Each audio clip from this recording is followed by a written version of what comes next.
Hagajan miat jongka arpo arterik unaitung arhajar arpunriu kawai ketrok kat sau shaka kabadon you registration number AS not iway FC pran riu nyau sau kabakit kau kabadang wan na kithain Guwahati kala kemding kensan hamar bapoi hagi benta ke surok ba sning bypass ribhoi district.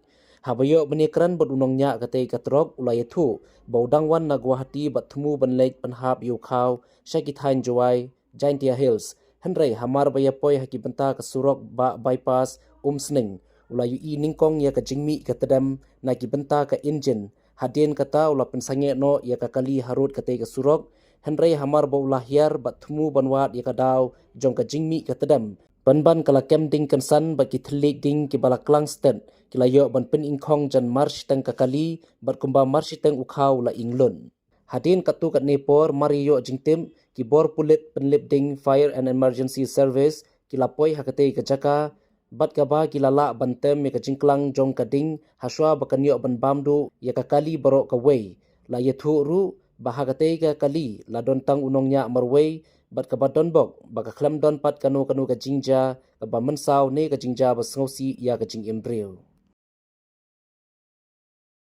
मतलब कैसा चल रहा है गाड़ी? हम रनिंग में आया है, गाड़ी हिट भी नहीं हुआ है। इससे इधर में आया तो गाड़ी में धुआं निकल गया है। धुआं निकलने के बाद में हम गाड़ी रुका है तो उसके बाद में देख रहा है गाड़ी में आग लग गया है। हाँ, डायरेक्टली आया है, नहीं आया है मतलब हिट भी नहीं हुआ है। गाड़ी को हम लोग चलाता है, अब उसको मालूम होता है ना जलने का बाद डीजल पीने का बिल्कुल हम लोग मालूम होता है। तो ये मिला है आग का तो हम रुका है, इसको साइड करके रुका है। मतलब कितना जल है गाड़ी में? कितना जन है गाड़ी में? हम निकला है। हाँ, ऐसा ही डायरेक्ट चलती चलता है। हाँ,